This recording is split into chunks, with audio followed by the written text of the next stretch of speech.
Hello and welcome to episode 12 of Elves, Rings, and Nerdy Things. I am your co-host, Sean Briggs, here with my other co-host, Sam. How you doing, Sam? I'm doing great, Sean. How are you? I'm doing fine. For all of you listening and following along, we are on Facebook, Elves, Rings, and Nerdy Things. You can like us there and follow along as we post pictures, news articles, YouTube videos, our new episodes as they drop. So you can like us there. You can send us an email at elvesringsnerdythings@gmail.com. And you can find us on just about any podcasting source site that exists. So please like, share, subscribe, rate, do whatever you need to do. Sam, we have a special guest today. We do. Our first guest in the history of Elves, Rings, and Nerdy Things. And we decided to stay in the family for this one. Cousin Lauren, how are you? I'm good. I'm actually really excited because in my 3 years of podcasting, I think this is the first I've ever guested on someone else's show. So I feel like I've made it. Oh, right on. Yeah, we'll take that. Yeah, we will. Though I wouldn't consider us, quote unquote, making it. But you've made it to a couple dozen people. Hey, anything's better than nothing. It's still good practice. Get to see how other people do stuff. And Sean will tell you, he and I can go for hours talking about weird shit. So this is great. I've been trying to get my co-hosts to talk about elves, rings, and nerdy things on our side of it. They're not having it. So I am in my happy place over here. Yeah. And you are, so your podcast that you just said multiple years, setting the tone, an ER retrospective, correct? Yep, that is correct. It's a mouthful. So why don't you plug that quickly? I was about to say there's no Venn diagram for this, but there is because I like ER and I'm doing this show. So there must be some. So we go through episode by episode and talk about the NBC show ER from, its very beginning to we're going all the way to the end of season 15. We do have plenty of spoilers. So guys, if you haven't actually finished watching ER, watch it first. We are a retrospective. We look on how all the plot lines kind of impact each other. We got a lot of feedback on that early on. People did not notice the retrospective in our title. Please go watch the show and then come listen to us. Yeah, we are just recording our season 7 finale on Tuesday. So we're almost halfway there in 3 years of recording. And in that 3 years, you guys have amassed a pretty significant following, and you've had some pretty cool guest stars. Like, this is not just a garden variety podcast. You've had some pretty major folks come on. So tell us. Yeah, we think I think we were doing the math yesterday when we were doing one of our bonus episodes, and we've had in the past year alone 4 main credit cast members come on and talk to us. So we've done plenty of cast and crew interviews from, production assistants to cameramen. We just had, oh my God, why am I blanking on the name? John Levy, who was their main casting director. And along with that, we've also had, actual actors. The woman who played Carrie Weaver, Laura Inez, was an absolute gem to talk to. Paul McCrane, who was everybody's favorite asshole on that show, Romano. Like we've talked to plenty of people. We think the well is about to start running dry. So come listen to our backlog and maybe some miracles will happen and we'll get some more interviews moving forward. But we've gotten very lucky and gotten to talk to a lot of really cool people. Well, when the ER reboot happens in about 2.5 years, nope. You guys are going to be in that first episode. You just have to figure out what medical emergency is going to bring you into the ER. Nope. This is something we have had discussions on before. And I think when we do our season 15 recap, God forbid if there's not already a reboot, we're going to have some very strong discussions on why we don't want one. It's a very divisive discussion in the ER community. I'm on some of those Facebook pages, and guys, let me tell you, people have opinions about this show. I always say I'm the least qualified to talk about ER because I've seen it all the way through maybe once, and I barely remember anything that happened.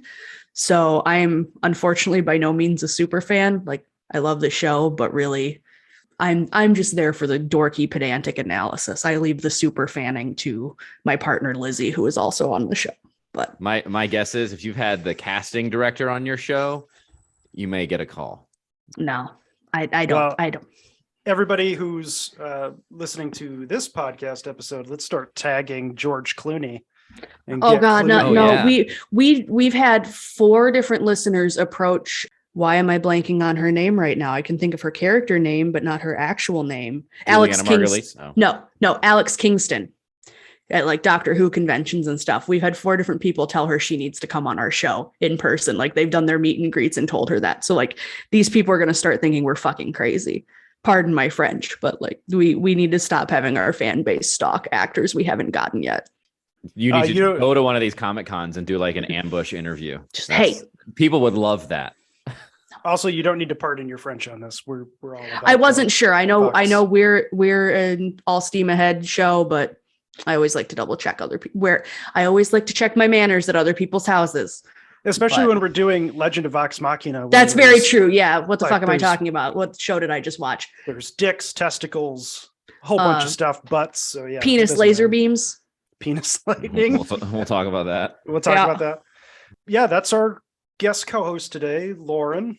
Everybody who's following along with us, we are on episodes 7, 8, and 9 of season 1 of the Legend of Vox Machina. We'll do a little bit of background now for the show itself. Now, Lauren, you don't play D&D, but you play Pathfinder, correct?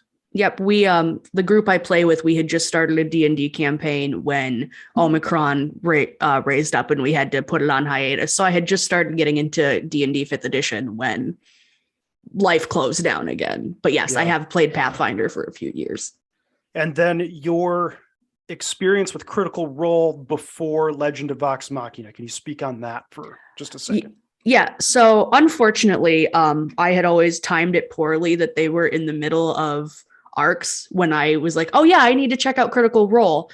And I just did not have time to sit through 36 hours of previously recorded stuff to catch up. So it's always been on my list. I know it's this huge cultural phenomenon. I know all my D&D friends love it, but I just never got around to it. So watching Vox Machina has been great because it's actually got me like, oh, this is a nice little primer. I'm kind of getting the vibe of what they're doing.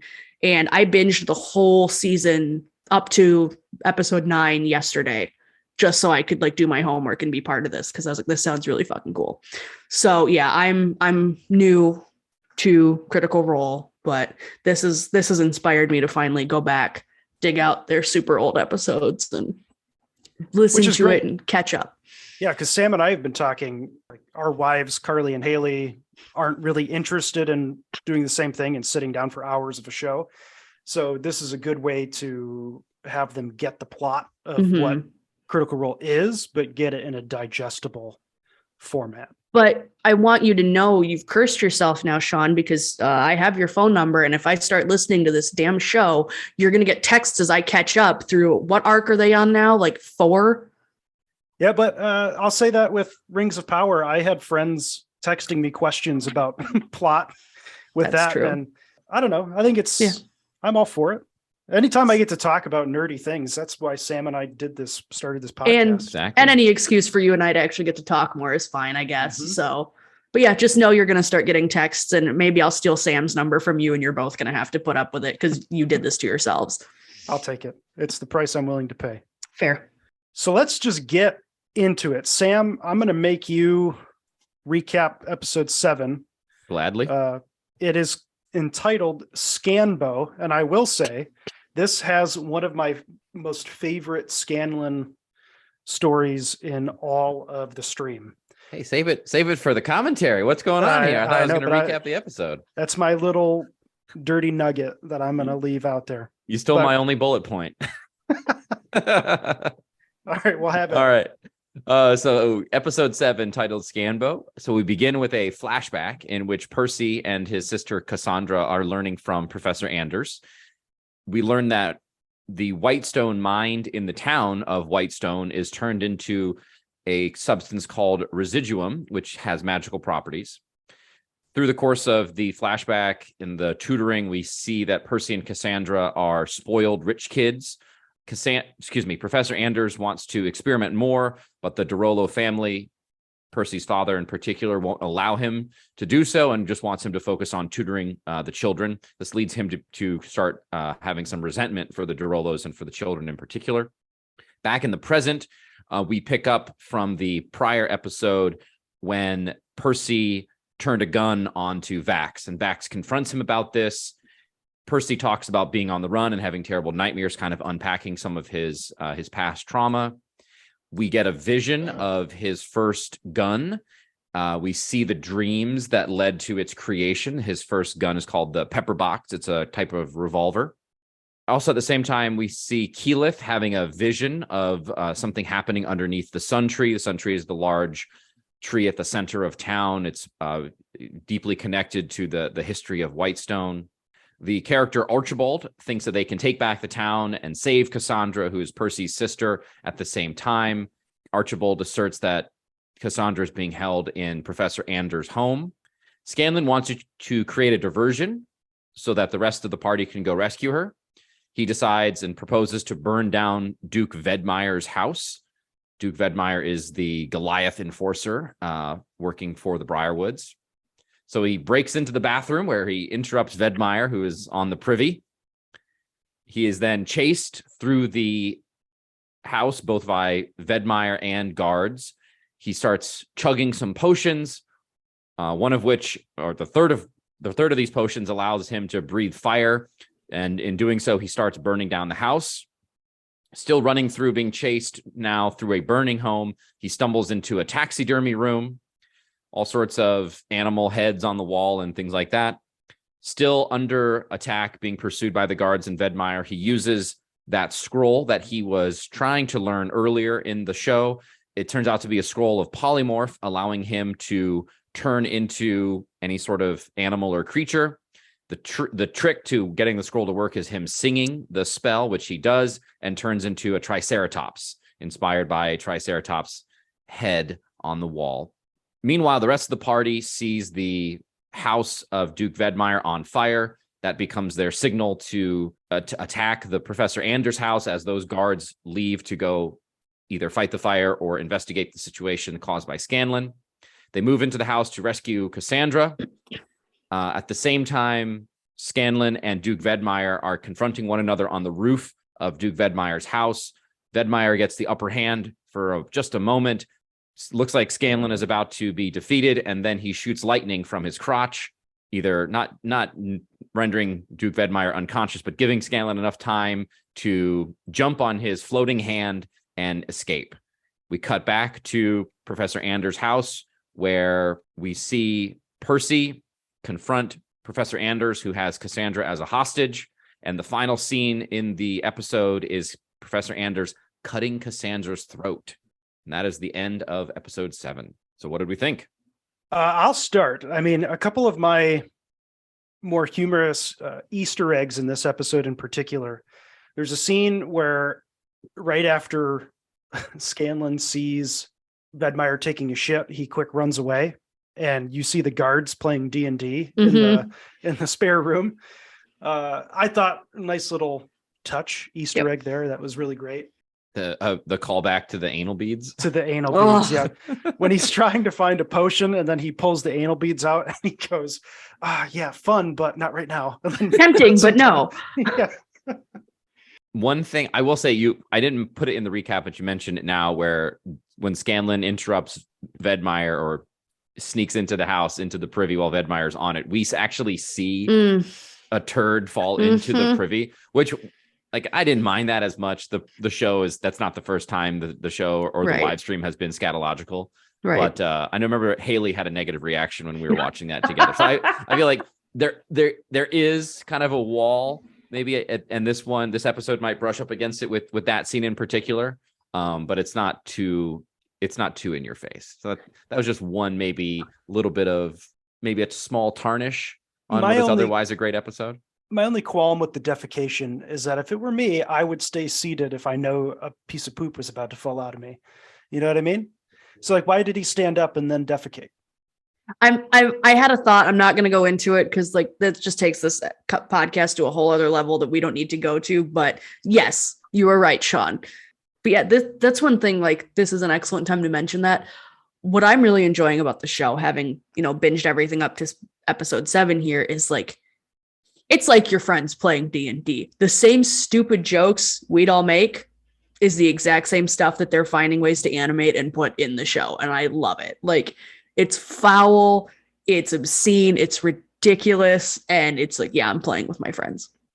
We, in our very early on in our first D&D campaign, there was a large pile of goblin shit. Of course there was. Featured in a dungeon. And I think it was, I guess your other cousin, Zach, his character fell into it after having a bad roll. If I recall, I persuaded him that there was treasure underneath it.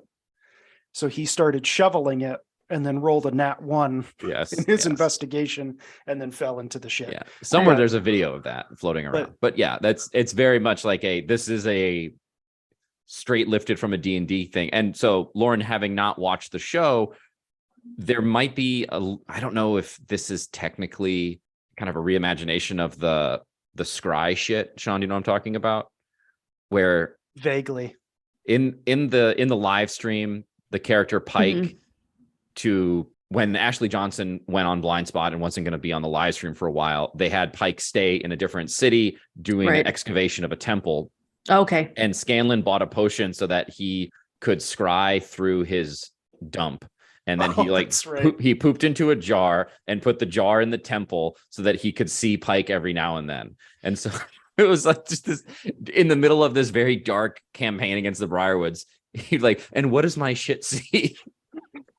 Anyway, that's great.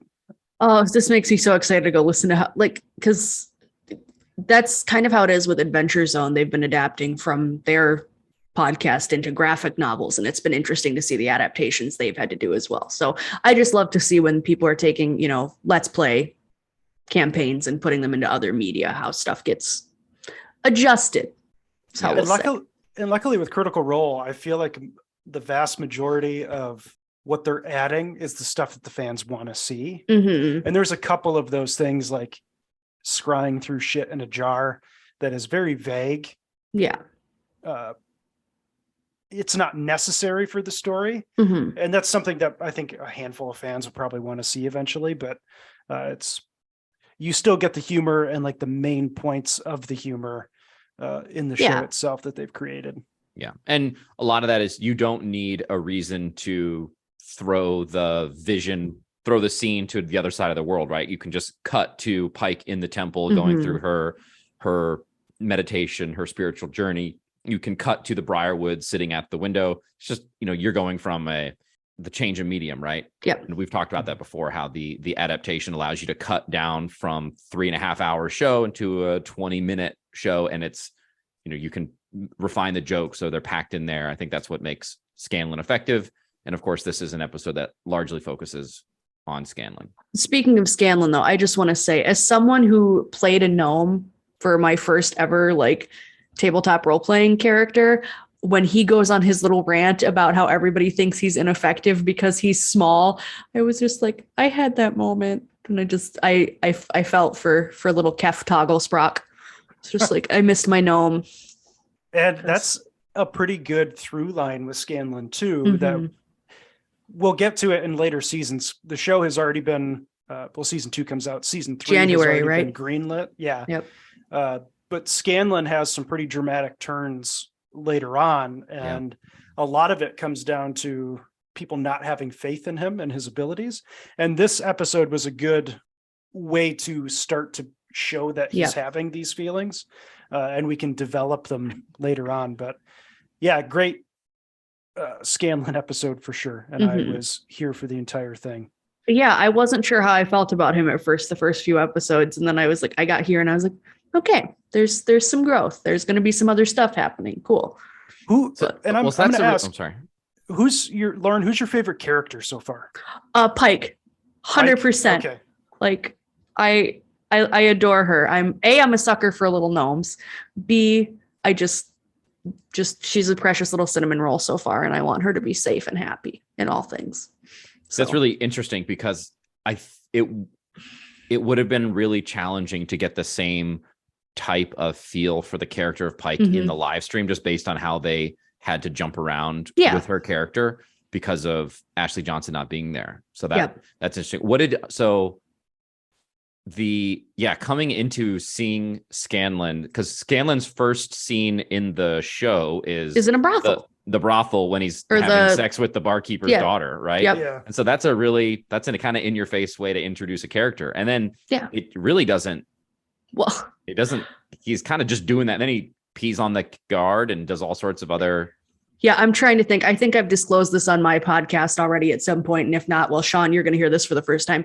I'm ace. I'm asexual. So like for me, sometimes that in your face humor can be really uncomfortable. And it's like the fact that I didn't immediately cringe every time Scanlan was doing something like that.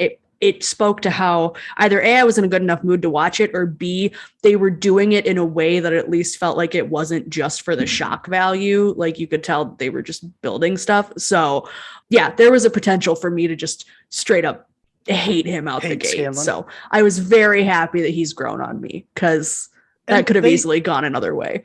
They begin to play it that his like promiscuity is kind of based in depression too. So like he's not promiscuous just to be promiscuous. Right. Later on, they actually go way more into his mindset, and like he loves Pike, and we learn that as we go. So he has feelings for her, and she's like this religious, I'm not gonna I can't be with you. So yeah, there's a lot that goes into it. So I'm very excited to see where all this goes, and I'm gonna have to dig into the live stream just to fill time until the new seasons come out, because I'm here for it. But yeah, I there was one other thing I was gonna say about it, and I totally forgot what it was. It's gone, poof. But we can always edit it back in. It'll come back. Whatever. It will or it won't. The my note here for this episode is just that when you do go back and listen to the live stream, this is one of the best live stream episodes ever. Just the whole Triceratops thing. I think they kind of hint at it where I think there's a skull of a Triceratops at Gilmore's shop, and there's another one in the taxidermy room. Scanlan has to do a check to see if he knew what a Triceratops was, because he wanted the character, or excuse me, the player Sam Riegel wanted to turn into a Triceratops. He's like, would I know what a Triceratops is? Matt Mercer, the DM, makes him do a check. He passes and he turns into one. And then he just like goes crazy. And it was just the best 30 minutes of a D&D live stream that it was certainly a highlight of episode or season 1. I feel like every character with an ability to shapeshift has to turn into a dinosaur or something similar at least once in every campaign. Like it's just the rules. It's just like almost every bard has to be promiscuous. Every time one of our group has rolled a bard, they've either been naked all the time, or like Lizzie's character just slept around the whole campaign. Just happens. I was amazed that they actually went with the purple crotch laser lightning. That was like, all right. I loved when he was like, if there's one thing the brothels have taught me, it's that size doesn't matter. It's how you use it. And I was like, they're not. They did. There is the penis lightning is great. The penis lightning, because it appears it appears in the live action intro to the Critical Role live stream when they're in costume, and I think it went through a couple different iterations of the intro to their live stream, but that's where it first appeared on the screen. Then in the Vox Machina Origins comic, I think there's another reference to his penis, which refers back to something in the live stream where, I mean, Scanlan was definitely as we can see, an X-rated character. Yeah. Sam Riegel would be very, talk about how his penis is one inch, like 1 cubic inch. It's a cube. And so in the comic, they had another send up to that. And then I think in the live stream that first day, it must have been something that originated in the home game, because I think he was doing that in the first few episodes of the live stream of shooting lightning bolts coming out of his crotch. So that's much better than how I put it in the notes, not knowing that canonically. I put giant purple dick laser because I had no idea what was happening. So still a great way to get out of a sticky situation for him. Oh, can we not use sticky situation for that? It was a tight spot. It was a tight spot. If we were on my podcast, this would be about where I take my headphones off and they announce that I've taken my headphones off, because at least once an episode, they're determined to make me uncomfortable and the mom of the episode. So you did a good job. Want to leave? Well, we can go a little macabre, because Lauren, you have your final line here is just an observation about Percy. Let's completely pivot. This is something we do on our show a lot, where we just go, we don't want to talk about the next thing, so let's drag this out as long as possible. That end shot when Anders slits her throat, I just was like, and Percy's broken forever, because I didn't know what was happening in the next episode. So I just saw that and I was like, oh my God, they emotionally killed him. Yeah. Like, just nothing good can come of this. But I also realized I completely forgot that in this world, in the universe they're in, are guns like his is incredibly unique and that nobody else has really made one. Yes. Okay. Because that's what I thought, especially when he was like, I designed a machine that could get my revenge. And I was like, oh yeah, this might be one of those universes where this is the gun. Mm-hmm. The Taliesin Jaffe, the character, or the player who portrays Percy, is talked about. His inspiration was the first person to invent a gun, and how tortured they would have been because of what their creation became and did. And that was something that they really leaned into, and they gave him all this dark backstory with the murdered family and the sister dying in front of him. And right. Well, it's like the creation of the A-bomb, like the scientists that created it. Yeah. Like immediately regretted their creation. And I love that they are already talking about like this thing that he has created is already eating into him in a way that like is horrifying to behold. Mm-hmm. So I do love that. The imagery of vengeance that they use for him is really freaking cool. Yeah. And guns in general too. Like, I know it's kind of a tough situation with DMs because they're not really medieval like D&D and Pathfinder and all these RPGs are supposed to be. I know me as a DM, I don't like having guns in my campaigns because they feel so modern compared to what I think D&D should be. So I found it intriguing that there's a character within this world that has a gun, but Matt, the DM of Critical Role, has kind of made it a little harder for Taliesin to play the character. So like reloading, if the gun can break, and we saw that with the rifle in one of the upcoming episodes, but he shoots Bad News and it breaks. In the stream, that happens all the time where Percy goes to shoot somebody. And it just... if he rolls like I think it's below a 3, there's a chance that the gun breaks or something like that. Yeah, because there's a 15% chance of a misfire. Yeah. So I don't know. Cool. I just enjoyed it. All right. Should we move on to episode 8? Yeah, let's do it. I'll read this one. Episode 8 is entitled A Silver Tongue. Pike is in a temple trying to get cured of the curse that's blocking her from the powers of the Everlight. Keyleth runs in and begins to try and save Cassandra from the throat cut. She takes out some materials from her bag, spits in it, turns it into mud, and then covers her throat. Anders goads Percy into fighting him one-on-one. Anders has a magic tongue, hence a silver tongue, and animates suits of armor to fight Percy. Keyleth saves Cassandra, and all of Vox Machina comes in to help. Anders, after a prolonged battle, mind controls Grog, who then goes after Vox Machina. Pike actually gets to talk to the Everlight in a cool dream sequence. The rest of Vox Machina gets charmed along with Grog to all fight Percy at the same time. Percy gets his ass kicked, and at the last second, he deflects a bullet off of a bunch of metal stuff and hits Anders through the jaw, severing his tongue. The tongue then slithers away. Percy, enveloped in smoke and wearing the mask, kills Anders, shoots him out of the big round window on the second floor. Keyleth forms the crest of the Derolos in the sky as a signal to the resistance.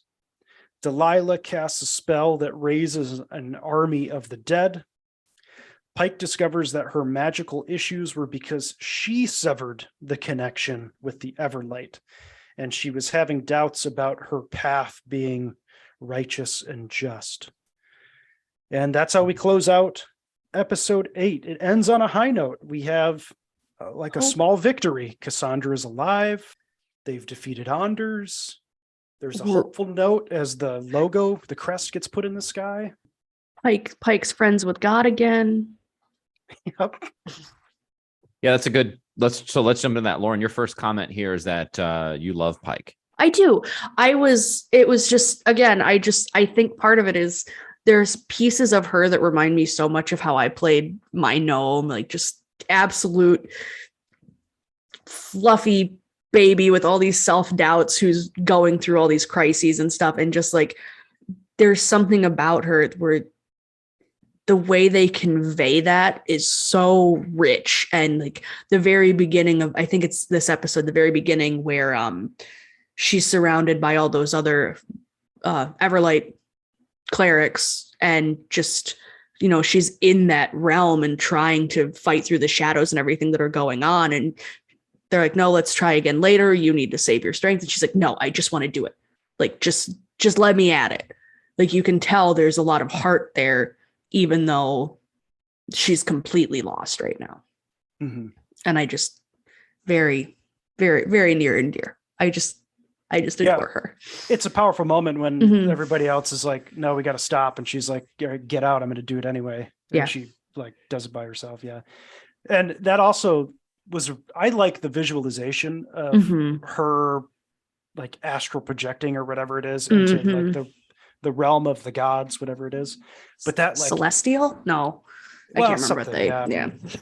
But that like still black plane that looked like still water, and the cool like clouds sticking up. That looked like it should have been a Bloodborne level. Like, I was just like, I've seen this in Dark Souls before in the best way possible. But I was just like, yeah, this is nightmare fuel.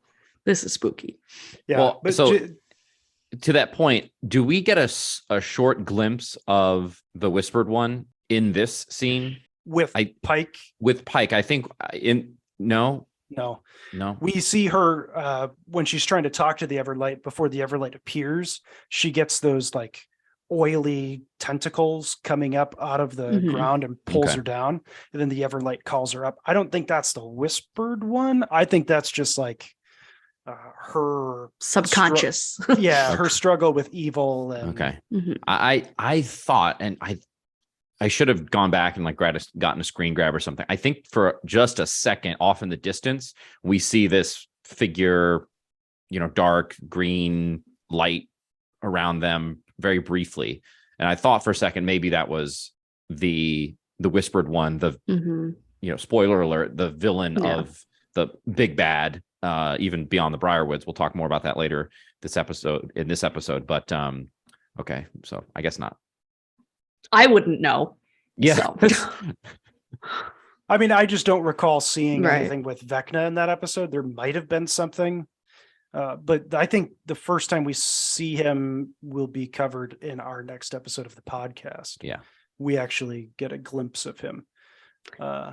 You guys might laugh at me for this, but I want to get my hands on Delilah's tome. Like, I love their whole aesthetic. They're perfect baddies. And like when I saw, I know it's gone by now, but when I saw her book, I was like, I need it.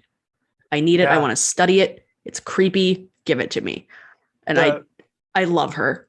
The voice actress they got to voice her is amazing. And then Matt actually does, the DM does Silas Briarwood. Yeah. And the way that and we had this conversation with Rings of Power, when you can motivate the villain in a way where you're like, oh, I understand why they're doing what they're doing. Yep. It just makes for such well-rounded characters. And I think we see it in the next episode. It's the beginning of the next episode. With the Briarwood flashbook. So we'll talk about that when we get to it. But just great voice acting, great character development. They're my exact brand of villain trash. I love the aesthetic. I'm here for all the spooky shit. It's so good. Yeah. I know you texted me while you were watching them and you were like, oh, this vampire shit, I'm all for it. It was like episode 3 of me catching up and I was like, oh, this is kind of dark. I'm here for it. And you're like, don't worry, there's more. Yeah. The rate, like just the ritual to get the shadow wraiths to go attack the castle. Yeah. And was that was episode 3, right? Something like that. Yeah. 3 or 4. I think. That was like, I remember watching that. Stuff like that is so much fun just because you can go that dark when it's animated. It would come off as hokey. I think if this were a live action show, it'd be so hard to do it effectively on a budget that they would probably have. People might yell at me for this and I might be way off, but parts of the animation when we're looking at like that side of stuff, it really kind of reminds me of Castlevania, the Netflix animated series, just the way they do some of that and the way they do the whites and like the sharp fingers and everything. I'm just like, well, this is kind of reminded me I have to go finish Castlevania too. But you should. It's a great show. I know. I've been watching it with one of my friends and I just need to catch up. But yeah, so spooky is good. Your next thing, Lauren, was the magic tongue. It just, there's something about whenever anything has what we would call a magic tongue or any other piece of their body that animates and like does shit like that for other entities, it squicks me out. I can't explain why. It's just, and the fact that it squirms away after it's been shot off, just no. Yeah, it slithers like a slug. Yeah, it's pretty awful. Yeah, it kind of reminded me a little bit of Peter Pettigrew and the Silver Arm in Harry Potter. Excellent way to look at it. Yep. It's like, that I'm assuming that was a reward from Delilah for service to the Briarwoods, similar to how the arm was reward to Peter Pettigrew for service to Voldemort. But it can't. I mean, the arm ends up killing Pettigrew. Yeah. Spoiler alert for Harry Potter. Here, though, the kind of I don't know if it's technically body horror, but like there's it. I don't know if it's also supposed to be funny, but I had a similar reaction. The tongue is weird. It's a lot. And they do I think they try to play it for a laugh when Grog stabs it, but yeah. Yeah, when they're trying to catch it. No. But I think it is body horror because I mean, with the tongue, and then you have even just the image of when Anders gets shot through the jaw and you see like, it's horrific. And the noises he's making, and it's like, oh my God, just the amount of gore that they're putting into the show is exquisite. Yeah. But again, it's so well done that I'm going to keep watching. Like, I'm not on the next 3 episodes with you guys, but I'm just going to go finish this after we hop off this call. Like, I'm here for it. I'll add one of mine. I already talked about the cool representation of the gods and like the plane where they're at. One of the callbacks, because Sam and I, we like to talk about like the intricacies of D&D and role playing, and then how they're making it fit into this. But then we see component materials for Keyleth having to cast a spell. She goes through her bag, and so druids can't just cast a spell. She needs the materials to be able to do it. So I liked seeing that. Also, Vax was taking the assist action, giving her advantage on the heal check to revive Cassandra. Yep. And then the line. So we've talked about Critical Role and all of these other live stream D&D Pathfinder shows are mostly improv. The only person who is not improving is the DM, right? Who has a loose idea of where the story is going to go. Some of Percy's lines through Taliesin in the show are dark, and just so poetic when he was able to just say them on the fly. And his line in this show, "You were the face I saw when murder entered my heart," that's a verbatim Taliesin Jaffe line from Critical Role. And the fact that he just came up with that on the fly is such an intense line. And it just speaks to how much of the writing for Legends of Vox Machina was already completely done. And all they had to do was go back and be like, let's just pull that. We didn't have to write it because we already have It's it. there. Yeah. Yeah. But yeah, that line, when he said it, I was like, oh man, yeah. And then he's got like the mask down and smoke. So good. And he's got the gun. And I'm like, yeah, kill that motherfucker. Just so good. Loved it. Well, he ends up kind of like blowing him away and shattering the window, right? And that like kind of pretty great scene. So of him falling out. There was another line that was, I think, probably at the end of episode 2. Do you recall when Percy, I think he was, I don't know who he was either shooting or shooting at, but when he says your soul is forfeit. Stonefell. That's who it was? Okay. Yeah, because that's when he tortures him too with that one. He like shoots his hand off and then yes. And then just obliterates him. Yeah, that was also lifted directly from the live stream. I don't know if those lines were wholly improv though. Taliesin may have kind of known I'm going to go in this direct. Percy is this tortured character. We'll talk about the smoke, and he wanted these lines to specifically get that across and have those memorable moments with Percy. Not saying he couldn't improv it. It very well could have been, but it's also something where I want my character to say something cool when the time's on me. I want my I am Batman line. Yeah, go ahead. The only other thing I had was just when she summons the army of the dead. I was like, all right, this is a good cliffhanger. Cool. Let's see what happens. This is gonna be great. And I can't remember how it ends in its entirety. We just see them coming out of the grave, right? I think so, yeah. Yeah, we don't see any action with the army of the dead until the next episode. I think for me, I was thinking, God, if she caused this much trouble with those whites earlier on, what is this gonna do? That's where I was at. Was just like, what? Well, Lauren, you've never played Curse of Strahd, have you? No, because you did Pathfinder. We were just started the oh my God, we had just started. We were doing the why can't I think of it? The like not Greek, but there was the maybe it was the magic. It might have been one of those. Theros? Yes, Theros. We had just started a Theros campaign before we stopped, so I have not done that one yet. Sean, have you ever played or read Curse of Strahd? I've read it. I own a fair number of the campaign settings. Okay. So Amazon just had, first curse to Amazon. Yeah, but Amazon did have a deal yesterday where they were selling buy 2, get 1 free books. So I bought 3 new D&D books. I have an addiction to support your local game shop. I know. Sean. So I talked to someone who owns a local game shop, Betty's Pages in Lowell. And I brought it up. I was like, my problem is D&D books are like $50 each and Amazon can sell them for $30. So I love supporting local, but there's just something, if I buy 3 books, I'm saving $60 if I'd use Amazon. So it's tough. But anyway, yes, I've read. Said, leave my store, sir.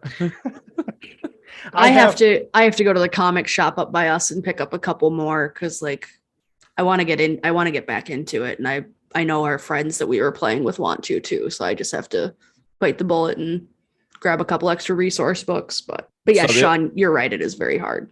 Mm-hmm. And I know it's a bad thing, but sometimes the deals are too good. Listen, every time you buy a book through Amazon, all they're going to do is turn it into more subpar Lord of the Rings content. So stop doing that. And we'd like to take this time to thank our sponsors, Amazon Prime. I should say the reason I asked about Curse of Strahd is because I think that is a mechanic in the Curse of Strahd setting. So spoilers for the Curse of Strahd D&D adventure, that at some point in the game there is a zombie army that will just descend upon the town at the behest of the vampire Strahd in that. I haven't played it. I don't know for sure if that happens. I don't recall. It's been a while since I read that adventure, but you don't need it. I think the army of the dead motif is everywhere in fantasy literature. It's because it's good. It works. It ain't broke, don't fix it. Yeah. And that leads us into our final episode of the 3 that we're covering today. Episode 9, The Tide of Bone. Samuel, have at it. All right. So we begin the episode with a flashback showing the Briarwoods. Silas is bedridden, and Delilah is told there is nothing that can be done to save him. She runs out into a jungle setting and finds a forgotten temple where she discovers a book of necromancy.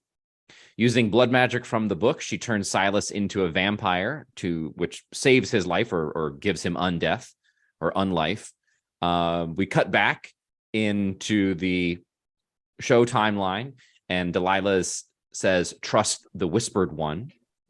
So we then cut to the town, and zombies are attacking. The party makes it to a safe house with the resistance, which is then attacked by zombies. Cassandra wants Percy to lead and take charge, but he's hesitant to do so. The party eventually runs into Duke Vedmeyer and zombie giants, and they fight. Archie dies tragically, saving Scanlan from Duke Vedmeyer.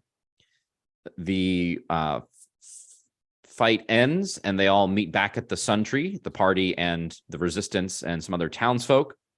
Percy takes the lead in the wake of Archie's death, gives a rousing speech, after which zombies attack the assembled group. Vax tells Keyleth that he's in love with her, thinking that they're both about to die. Pike shows up as a astral projection. She enchants everybody's weapons, giving them a glowing light, a holy aura.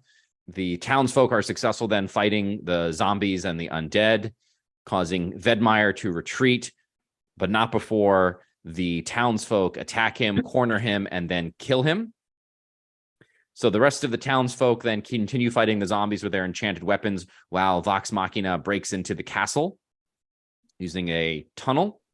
They enter the dungeons, the lower levels of the castle, in kind of a prison area, and they meet someone in a cell who says that she can help lead them to the Briarwoods.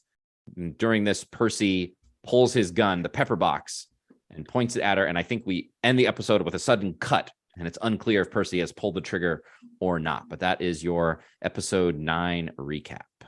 Can I just start out by saying, what's a little blood magic among loves? Like, yeah, you got to do it. And why is it always in a jungle? Why is that always where we find these decrepit temples? So if you follow Critical Role Campaign 2, we discover that the Briarwoods come from a continent called Wildmount. Okay. That is where Campaign 2 takes place, but it's also where the Briarwoods are originally from. Gotcha. It's a callback to that early in our episode. We actually see, like, when this episode happens and you learn about Delilah's backstory, trying to save her love, then you're like, right. I completely get why she's doing what she's doing. Having to create an evil pact with some evil just a whispered deity. One, just as a treat. I mean, if it's powerful enough to bring your loved one back as a vampire, then I guess, like I said, you've committed. What's a little blood magic? It's fine. Mm-hmm. I'll say my favorite scene from this one, during the fight with the giant zombie, when Vax jumps on its back and stabs it in the eyes, and he gets the eye goo all over his hands, and his first response is just, you.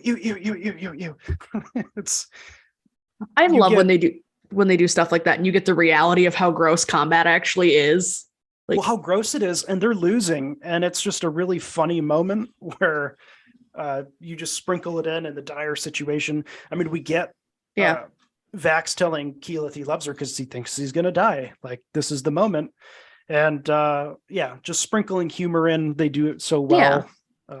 Just a big fan of it's also something they do. You know that, like, if that would have been a fight at the tabletop, Matt would describe how the necrotic eye fluid is flying all over you, and he's adding color descriptions to the game, and Liam would have been like, ew, ew, ew. It would have happened almost exactly like that at the table, and it just translates so well to the show. Yeah, Matt Mercer definitely would have used the word ichor in that instance. Yeah, yes. He's a big fan of the word ichor. It's so good. You can't not use it. So we had a nitpick here, Lauren, seemingly. Okay, so this was a rule clarification because I wasn't sure. Because again, like it didn't seem like something that could have been done. And since you guys said you love talking about the minutia of actual D&D against this, could Pike really have mass enchanted the weapons via astral projection? Like, I don't think that's a game mechanic she could have been able to do, or that would have been like a one and done, never able to use again. Yeah, I think it was Matt knew. So in the real stream, Matt knew that this battle was set up for Pike. Yeah. She could turn undead. Of all of the characters ready to fight undead creatures and beings, it was Pike. Yeah, of course. And then to have Ashley be off recording and Pike not be able to be there, I think it was just a way to include her and help the party get through this arc. Now, I think she would have been able to create holy weapons for a certain number. I think the number is way too high. Right. And it's also, it was more the fact that she's not even there. That was the part that was really getting me. I was like, I think the simple mechanical explanation is she rolled really well on a divine intervention. And that's square. But I was just like, which even rolling really well on a divine intervention, I don't even know if that is good enough for me to be like, I would accept that. It's like a wish spell type thing. You can do for a brief period of time, the rules of reality are suspended and it just happens. That, and depending on what battle this is in your campaign, if you're saying, okay, this is like the third to last battle and they really have to have something come through, you can pull a little Tolkien eucatastrophe there and let a little bit of, Rohan cresting the fields happen every once in a while. Like that was all rooted in reality. Yep, you're right. He knew exactly what was. He planned it out. He knew the distances down to the league. Oh, I'm aware of that. But Sam, you and I can talk after about the literary side of that. I yes. I loved it. Yes. Well, we this was also in the live stream. Mm-hmm. I don't recall specifically, but I don't think the peasants, like the townsfolk, were as involved. I think it really was the party and kind of Pike wielding a holy weapon doing a lot of this damage. As you were saying, it was set up to be the cleric smiting undead, and then you had to get the astral projection going. Am I wrong in that, Sean? Well, I think up until them entering the castle, they legit have started an insurrection when they leave, because there's a whole plot line of if we fail, how many innocent people have we basically killed because we've convinced them to go fight. So I don't know the timing of everything. Maybe once they get to the castle, the fighting the zombies, I think is much more just Vox Machina.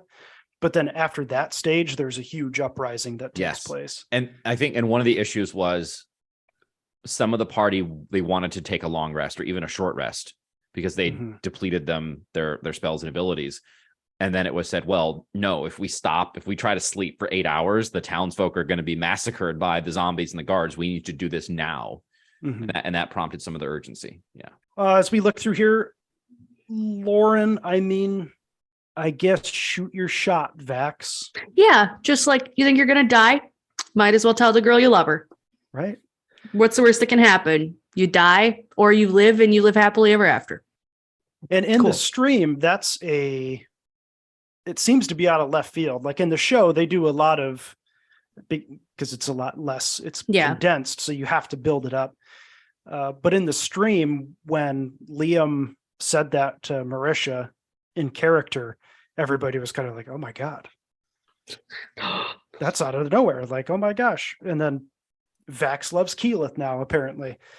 It wasn't as earned. We'll say that much. It was not as earned in the live stream. In the show, going all the way back, build to it episode up. 1. They do show hints of it. Yeah. I remember not being that surprised because I was like, oh, he looked at her knowingly a couple of times.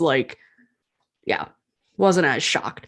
I'm trying to think of the last few things of mine. You got a lot of bullet points here, Sean. Yeah. I know. A lot of stuff. I laughed at Scanlan just having like a really shitty Swedish accent to be like, oh no, that was not me. When Duke Vedmeyer comes up to him. Poetic justice to have Duke Vedmeyer killed and then hung up on the sun tree by his neck. That was brutal. When Scanlan gets bit and the necrosis is starting to take hold, and Vex looks at him and goes, oh, it could be worse. And he goes, what do you mean it could be worse? And she goes, it could be my arm that's infected. Which these zombies then in this universe, they seem to have the kind of George Romero Walking Dead zombie thing where there's a disease that passes back and forth. Because I don't think there's a mechanic in D&D for any sort of zombie turn undead, as in you're turning undead, not turn the undead. But it was good nonetheless. Yeah. And they're fast zombies. Yep. Yeah, that which is always contentious amongst the zombie community. The zombie community.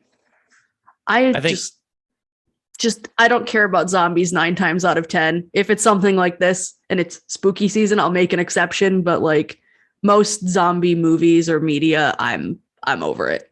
Give me good cartoon zombies, and that's about it.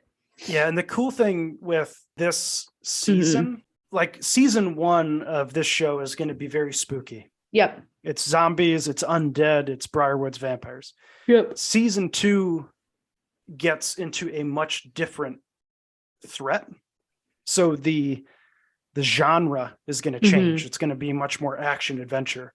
Cool. So it's cool that we get, based on the arc and the villain, you get a different theme of the show. So for those out there listening that weren't into the undead zombie creepy stuff, it's going to go away, and you're going to get a different show with the same humor and the same characters. Yeah, much more the high fantasy, or if not high fantasy, then at least the epic fantasy of fighting dragons. Because I guess the season's been out for over a year, so yeah, dragons will be the next phase of the Legend of Vox Machina. And it looks like off our notes, that's basically it for episode 9. Do we have any last comments about the show? I want to thank you guys for inviting me, because I would have never picked this up to finally watch it and finally download the first, 25 episodes of Critical Role on my phone, which I've done while we've been talking. So I thank you guys for having me on, because it means I'm actually going to figure out what everybody's been talking about. Yeah. And we will be reaching out to you to discover how you handle the end here for the last 3 episodes. And when we record our last episode for the season finale, we will let the fans know what your final thoughts put in my were. Little listener response. Yeah. There you go. But yeah. Thanks for coming on. We really appreciate it. Yeah. This was fun. I apologize if I was not up to snuff. Like I said, I'm 3 weeks out from COVID and decided it would be a good idea to take my first yoga class in 6 years today. So that was a life choice I'm regretting, but I wanted to show up for you guys. We appreciate this perspective as somebody who had not seen the show before, not familiar with the live stream. And then on top of it, you go and get COVID and then do a yoga class. So we got all sorts of insights. It's like when you go on a fast in the desert for 40 days and come back, you're going to have a lot of insights to the nature of reality. So that's what we got. Oh, here. There's going to be a lot of weird shit that happens. If anybody wants a treat, go listen to the episode where Lizzie and I both have COVID of STT. You're going to really be grateful for where you're at in life when you hear how both of us sound that week. But. And we'll take that as an opportunity. One last plug. Yeah, good segue. I do what I can. Segue. Segues to Setting the Tone, Lauren's podcast that she co-hosts. Give them a listen. Go ahead.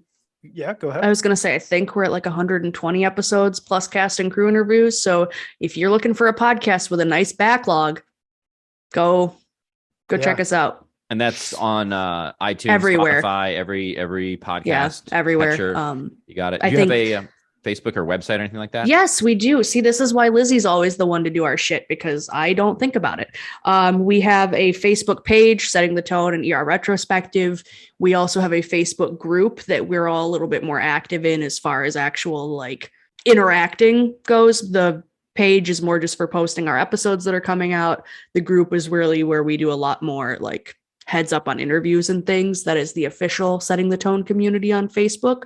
We also have a Discord. If you ask for the Discord on the Facebook or the Twitter or the Instagram, we will give you the Discord link. That's mostly where we've been having a lot of really interesting discussions, and we have a pretty lovely community growing on our Discord. So if you want to actually talk to the hosts, come hang out. Lizzie has to be summoned. Daniel and I are in there all the time. All right, there you go. Facebook, Instagram, Yep. Discord, and Twitter tuned. for as long as it's there. there might be get that blue check mark yet? I will start our Tumblr. I just signed back up for Tumblr after like 10 years of not using it. So there might be an STT Tumblr in 2 weeks. We'll see. But all right. And then we'll just let us know when you get George Clooney. You got it. You'll be we know he's a listener of this podcast. So this could be but of George. Course. If you're out there, setting the tone, get in touch, man. Okay, well, that's it from us. Thank you for all right. See you next week. We have the final 3 episodes of Legend of Vox Machina next week. We will cover the season finale. Sam and I, we will be covering a couple odd topics in December, and then we might take a week or 2 off over the holiday. Do it. And then we'll come back when season 2 of Legend of Vox Machina drops. So that is it for us. Sam, last word? I have nothing else to add. Okay, bye. Bye.